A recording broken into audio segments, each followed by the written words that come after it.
E rieccoci in diretta con la prima edizione dei nostri telegiornali. Andiamo ora nel Vicentino a Malo perché è polemica dopo che alcuni bambini sono stati multati perché giocavano a pallone in un parco giochi. Sentiamo. La telefonata alle forze dell'ordine, la richiesta di aiuto, paletta fuori e via di corsa sul luogo del misfatto. Sono piombati sul posto alla velocità della luce, con sprezzo del pericolo, hanno affrontato di petto una situazione difficile. L'intervento degli agenti della polizia locale di Malo passerà alla storia. Eh sì, perché i vigili hanno pensato bene di multare un gruppo di bambini. 600 euro di sanzioni a 6 bimbi, il più grande ha 9 anni, che giocavano a palla in un'area verde in località Montecio. Non sono mancati momenti di tensione, come quando il più piccolo del gruppo, 2 anni, si è rifiutato di lasciare le proprie generalità. Non sapeva parlare, ma alla fine si è riuscito a spiegare a gesti. Serve un articolo surreale per spiegare una situazione che va al di là di ogni ragionevole interpretazione, quando il buonsenso lascia il posto all'applicazione fredda e burocratica delle leggi. Per carità, i divieti ci sono. Tra altre cose, in quell'area non si possono raccogliere nemmeno i fiorellini, ma alle volte serve andare al di là delle norme. Bastava un rimprovero e invece gli agenti hanno staccato le sanzioni. Esiste un regolamento comunale approvato dal Consiglio Comunale nel 2009, come tra l'altro esiste in molti comuni. Abbiamo controllato anche questa mattina Padova, Verona, Vicenza, Schio, Marano, Thiene, quindi probabilmente in tutti.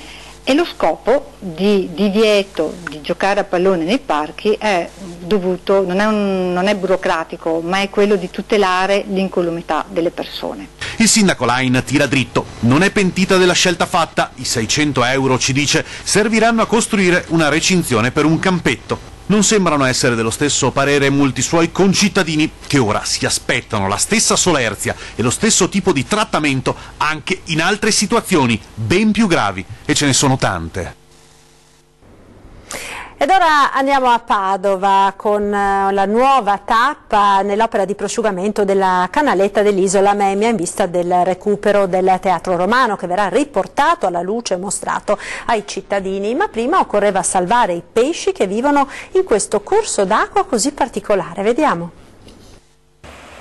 È alle battute finali l'opera di prosciugamento della canaletta dell'Isola Memmia in Prato della Valle per riportare alla luce il Teatro Romano Zairo, un'operazione che era stata fatta l'ultima volta circa 30 anni fa e che consentirà agli archeologi di studiare l'opera, analizzarla e renderla fruibile ai padovani e ai turisti per una quarantina di giorni prima di coprirla nuovamente. Sicuramente è affascinante perché riportare in luce poi in concomitanza con il bimillenario di Tito Livio dei resti di epoca romana è sempre è suggestivo, è sempre un'emozione. Prima però era necessario recuperare i molti pesci che si trovano all'interno della canaletta e salvarli da morte certa. Gli incaricati di Federpesca si sono così presentati nelle prime ore del giorno con l'attrezzatura necessaria, imbarcazione, reti e corde, raccogliendo centinaia di pesci che sono stati poi trasferiti nella parte di canaletta non interessata dai lavori e quindi con l'acqua a livelli normali. Incredibile anche il pesce siluro che è stato pescato a sua volta trasferito, lungo oltre 1,5 metri e pesante una ventina di chili, specie di acqua dolce, evidentemente è arrivato nella canaletta attraverso i corsi d'acqua che si immettono in Prato della Valle. Ora sarà possibile completare il lavoro di prosciugamento che prevede, oltre al pompaggio dell'acqua al di fuori delle zone in cui si trova il teatro, anche l'asportazione dei fanghi presenti sul fondo. Si tratta di limo e fanghi per almeno una decina di centimetri di profondità e l'operazione di bonifica consentirà così anche di ripulire la canaletta, quindi, dopo le analisi degli archeologi, il via alle visite guidate per padovani e turisti.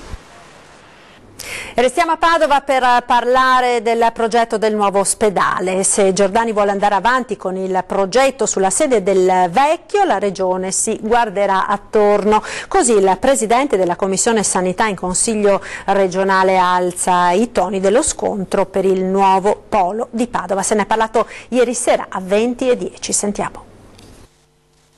Sarà poi Zaia a dover spiegare ai padovani, ma non solo, a tutti i veneti, che invece di realizzare un progetto che ha la volontà popolare, perché comunque ha vinto Giordani con la maggioranza dei voti dei padovani e quindi quel progetto ha il supporto della volontà ampia dei cittadini padovani, e in più ha dei costi che sono dimezzati rispetto al progetto di Padova Est, che tra l'altro è un'area che molti ritengono inadeguata. E quando ci sono i tecnici dell'università, i tecnici della regione, che spiegano in maniera dettagliata perché non si può fare nuovo su vecchio, i problemi ovviamente gestionali dei malati, ovviamente dei ricoverati, del funzionamento del sistema ospedaliero, il rischio che si incorre.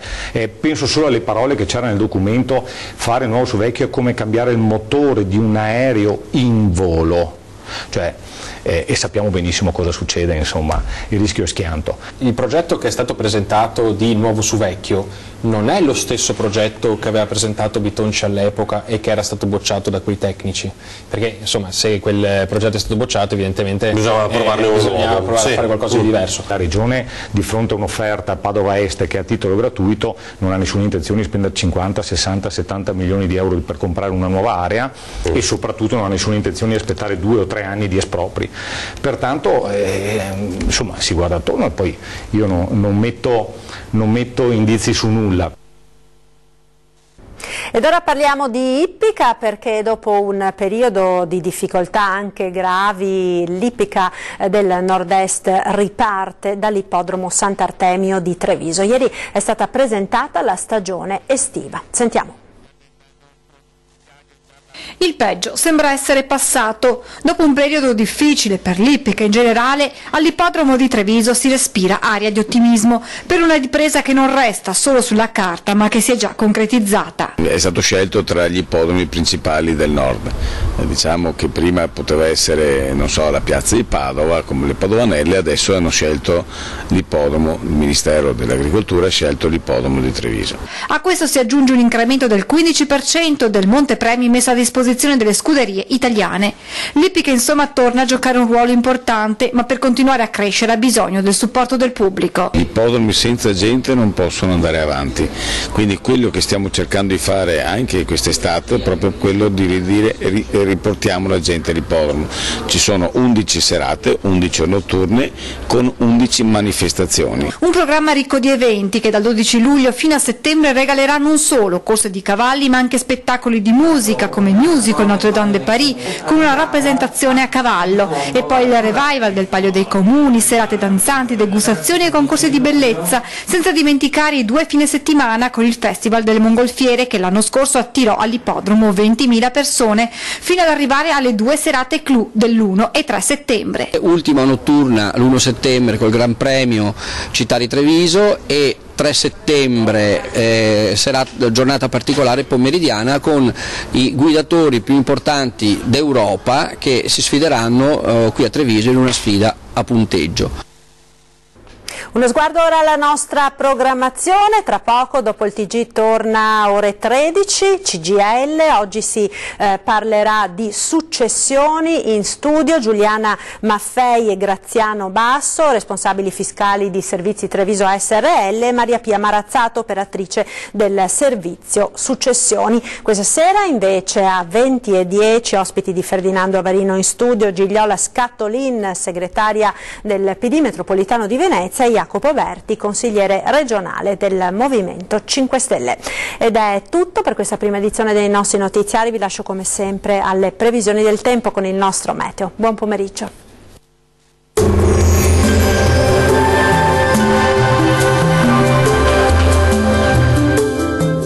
Da Vittorino, panificio, caffetteria, paninoteca e pub, aperto dalle 4:30.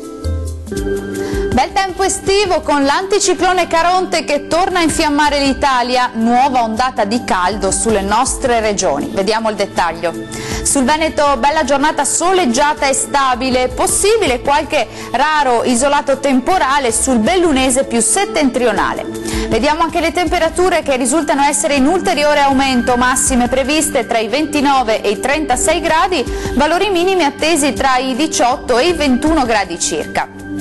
Che tempo farà sul Friuli Venezia Giulia? Anche qui avremo una splendida giornata di sole su tutti i settori con cieli completamente sereni come ci mostra la nostra grafica.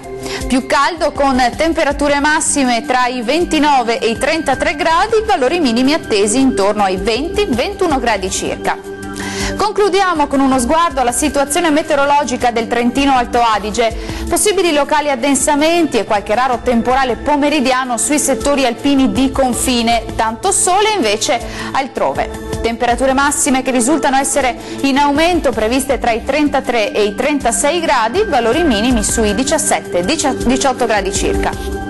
Il mare sarà generalmente quasi calmo, i venti invece saranno deboli e sudorientali. Dal meteo di Antenna 3 per ora è tutto, arrivederci.